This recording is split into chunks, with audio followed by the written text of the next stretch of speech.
रेवाड़ी के विधायक चिरंजीव राव ने मुख्यमंत्री द्वारा जिले में रखे गए जनसंवाद कार्यक्रम को छलावा बताया। वहीं उन्होंने कहा कि इस कार्यक्रम में प्रशासनिक अधिकारी और भाजपा पदाधिकारियों के अलावा किसी को घुसने नहीं दिया। वहीं कार्यक्रम में स्थानीय सांसद की अनुपस्थिति पर भी उन्होंने सवाल उठाए। रेवाड़ी विधायक चिरंजीव राव ने प्रेस वार्ता के दौरान जनसंवाद कार्यक्रम को लेकर बताया कि आज जो प्रेस वार्ता करने का मकसद था, आप जानते हैं 3 दिन तक मुख्यमंत्री जी रेवाड़ी में उनका प्रवास रहा और लोगों को बड़ी आकांक्षाएं थी कि मुख्यमंत्री पहली बार इतने सालों के अंदर रेवाड़ी आए हैं। उनकी बहुत सारी ऐसी समस्याएं थी जो लोगों को था कि भी हल हो जाएगी। और सबसे पहले उनका, आपको पता होगा, जाना रेवाड़ी का जो गंदा पानी आता था उसके लिए धारड़ा उनका जाना हुआ और मुख्यमंत्री का वहां जाकर कहना कि मुझे 8 साल तक पता था कि भिवाड़ी से गंदा पानी आता है और इस समस्या की मुझे जानकारी थी। तो इससे साफ तौर पे पता चलता है कि कितना सरोकार यहाँ के लोगों से मुख्यमंत्री का है। जब मुख्यमंत्री स्वयं ये बात वहाँ पर मानते हैं कि लोग इतनी दिक्कत के अंदर हैं, उसके बावजूद भी मुख्यमंत्री जी के पास इतना समय तो था कि खेत के अंदर खड़े होकर वो फोटो खिंचवाएं, पर धारवेड़ा के गंदे पानी के अंदर उतरकर उनके पास देखने का समय नहीं था। आप सब लोगों ने भी देखा होगा कि किस तरह से रातों रात प्रशासन पानी निकालने लग रही थी, रैम बनाने लग रही थी, पर उसका स्थायी उपाय निकालने की उनकी कोई इच्छा नहीं थी। आप लोगों ने भी जनसंवाद धारवेड़ा का भी देखा होगा और जगह भी देखा होगा। सिवाय यहाँ के प्रशासन के जो लोग थे और कुछ बीजेपी के पदाधिकारियों के अलावा किसी को वहां अंदर घुसने नहीं दिया, किसी को अपनी बात रखने वहां पर नहीं दी। कितने लोग ऐसे थे जिन्होंने अपनी नाराजगी वहां पर दर्ज करी और ये साफ तौर पे पता चलता है कि इनके जो पदाधिकारी हैं वो स्वयं इस्तीफा देने लग रहे हैं। ये भाजपा के पदाधिकारी हैं, एक तो इनके महामंत्री हैं कंवर सिंह और नानक खोला, इन्होंने त्याग पत्र दिया क्योंकि इनको बड़ी उम्मीद थी कि धारवेड़ा के लिए कुछ हो पाएगा, पर उस समस्या का कोई वहां पर हल नहीं हो पाया। सीएम ने अपने लोगों के बीच में ही बैठकर जो जनसंवाद किया उससे साफ तौर पे लोगों को बहुत दुख हुआ। मुख्यमंत्री जी का जनसंवाद के दौरान जब पूछा गया कि धारवेड़ा का बस स्टैंड कब बनेगा, लगातार पिछले 3.5 साल से समस्या को मैं उठा रहा हूँ, तब हर बार ये कहा जाता था कि भी ये 2022 में ये बस स्टैंड बन जाएगा। उसके बाद ये कहा कि 2023 में ये बस स्टैंड बन जाएगा। अब आखिरी में इन्होंने ये कहा है कि जून 2024 तक बस स्टैंड बन जाएगा। मैंने इसी बस स्टैंड के लिए सवाल लगाया था, तब ये कहा गया था उसकी हालत खराब है, जर्जर है, वो कभी भी गिर सकती है। उसके बावजूद भी मुख्यमंत्री जी का ये कहना कि जून 2024 में ये बनेगा। हम तो उसको भी मान लेते हैं कि भी जून 2024 तक बन जाए, पर इस मुख्यमंत्री की बातों पे विश्वास कौन करे। इन्हीं मुख्यमंत्री जी ने, आपको याद होगा, मसाणी बराज पे कहा था कि पर्यटन स्थल बनेगा, वहाँ नौका विहार होगा। आप बता दीजिए वहाँ पर कितनी नौकाएं चल रही हैं, कितना वहाँ पर पर्यटन आ रहा है। आज गंदे पानी और केमिकल पानी के अलावा वहाँ पर आपको कुछ नहीं देखने को मिलता है। तो साफ तौर पे छलावा करने का काम वहाँ पर किया। आपने एक और चीज़ देखी होगी, अही रेजिमेंट की जो आवाज़ है वो लगातार लोग उठा रहे हैं। पूरे दक्षिण हरियाणा के अंदर अगर सबसे बड़ा कोई मामला रहा है तो वो अही रेजिमेंट का रहा है। वहाँ पर जो अही रेजिमेंट के लोग हैं, जब मिलना चाहते थे मुख्यमंत्री से तो उनको मिलने भी नहीं दिया गया। आप बताइए किस तरह का जनसंवाद है जहां आप लोगों को जो अपनी मांग रखना चाहते हैं उनको मिलने ही नहीं दिया जा रहा है। और पर्ची सिस्टम वहां चला रखा था, भाई फलाने आदमी को ये पर्ची दी जाएगी कि भाई आप ही सवाल कर पाओगे।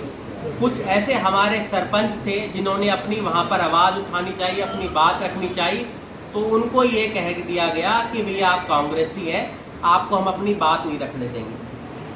देखिए, चलो कोई बात नहीं, आपने हमें बात रखने दे, वो तो अलग बात है। इनकी जो गुटबाजी है, जिसकी लगातार आरोप लगाते रहते हैं कि भाजपा के अंदर गुटबाजी नहीं है। आप लोगों ने भी देखा होगा, इससे पहले 3-4 जगह जनसंवाद हुए।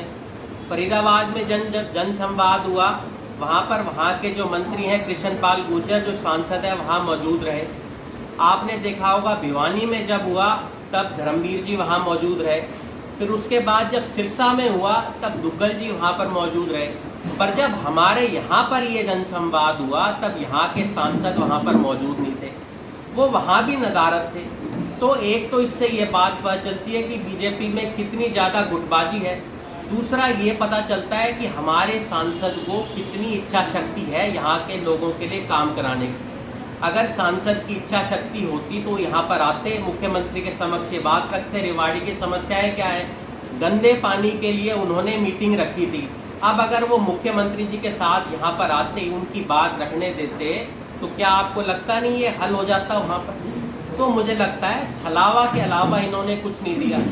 आप देखिए यहाँ के जो इसने पिछली बार चुनाव लड़ा था, जो प्रत्याशी थे वो भी वहाँ पर नदारद थे, और जितने भी बीजेपी के पुराने पदाधिकारी थे उनका यहाँ पर ना होना, ये साफ तौर पे इनकी जो गुटबाजी है यहाँ पर नजर आ जाता है।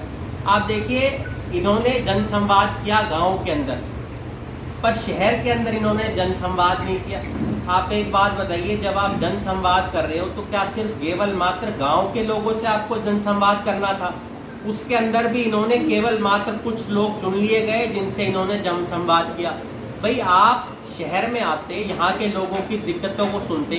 आज शहर के जो लोग हैं, कोई प्रॉपर्टी आईडी से दुखी है, कोई फैमिली आईडी से दुखी है, पर उनसे जनसंवाद ना करते हुए केवल मात्र एक छलावा दिखाने का काम इन लोगों ने किया। आपको पता होगा एम्स संघर्ष समिति के लोग भी वहाँ पर मिलना चाहते थे मुख्यमंत्री जी से। लोगों को ये आशाएं थी कि भी शायद एम्स की घोषणा कर दी जाएगी, पर एम्स की घोषणा वहाँ नहीं हुई। बजाय उसके जो लोग वहाँ अपनी बात रखने चाहते थे, जितने भी उनके पदाधिकारी थे, उनको हाउस अरेस्ट कर लिया गया। कुछ किसान नेता हमारे ऐसे थे जो अपनी बात रखना वहाँ पर चाहते थे, उनको भी अपनी बात वहाँ पर नहीं रखने दी।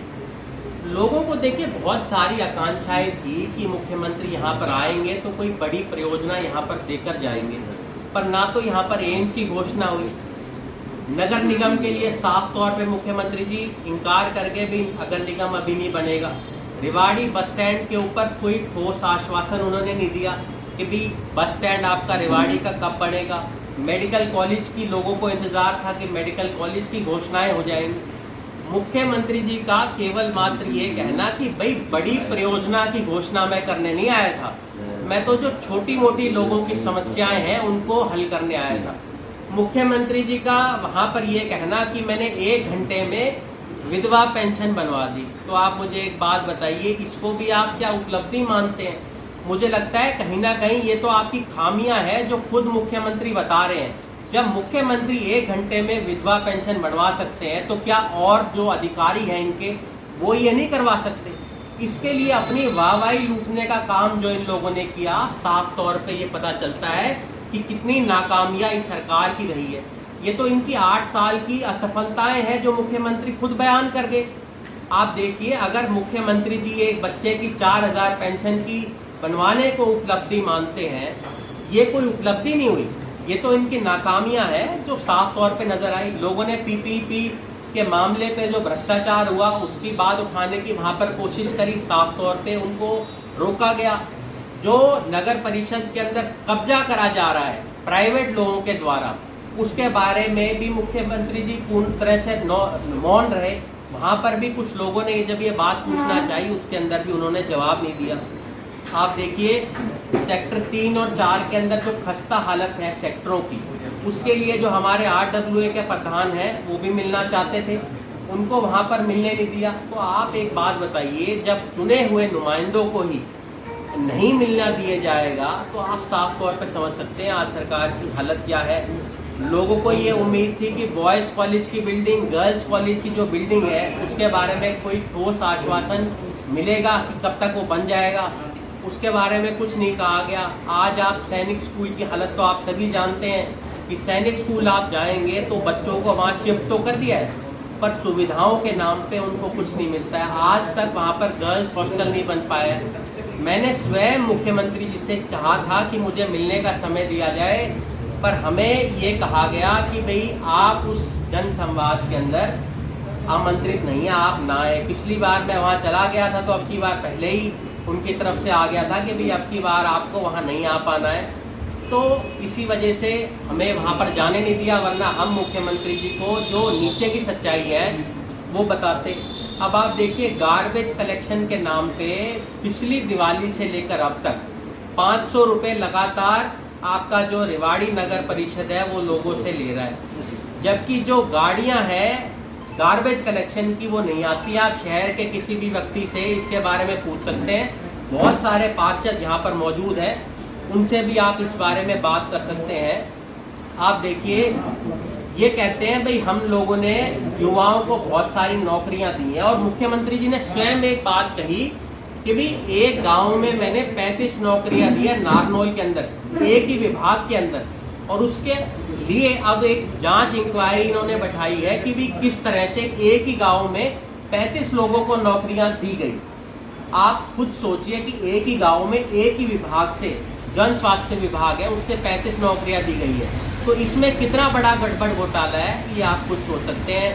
आज आप देखिए, जो रोड की हमारी स्ट्रीट लाइटें हैं वो कहीं पर जलती नहीं है, उसके लिए भी बहुत सारे हमारे पार्षद थे जो गए तो 5-7 ही थे पार्षद, बाकी तो वहाँ कोई गया ही नहीं, क्योंकि सब लोगों को पता था वहाँ कुछ नहीं मिलने वाला है। उन्होंने भी जब स्ट्रीट लाइटों की जब आवाज़ उठाई तब उनको साफ तौर पे इनकार कर दिया गया कि भाई अभी हमारे इसके लिए कोई बजट हमारे पास नहीं है। तो मुझे लगता है ये सरकार एक ऐसी सरकार है जिसने छलावा के अलावा कुछ नहीं दिया। कल आप लोगों ने भी देखा होगा, परसों की खबर थी कि मीरपुर यूनिवर्सिटी के अंदर जो वहाँ के छात्र हैं उन्होंने धरना प्रदर्शन किया था कि बहुत सारे जो कोर्सेज हैं वो बंद हो गए हैं। हमने बड़ी इच्छा के साथ ये जो यूनिवर्सिटी है बनाई थी लोगों के लिए कि यहाँ के बच्चे वहाँ पढ़ जाएं, उनको उसका फ़ायदा मिल पाए, पर मुझे लगता है उसका भी इन लोगों ने खराब करने का काम किया है।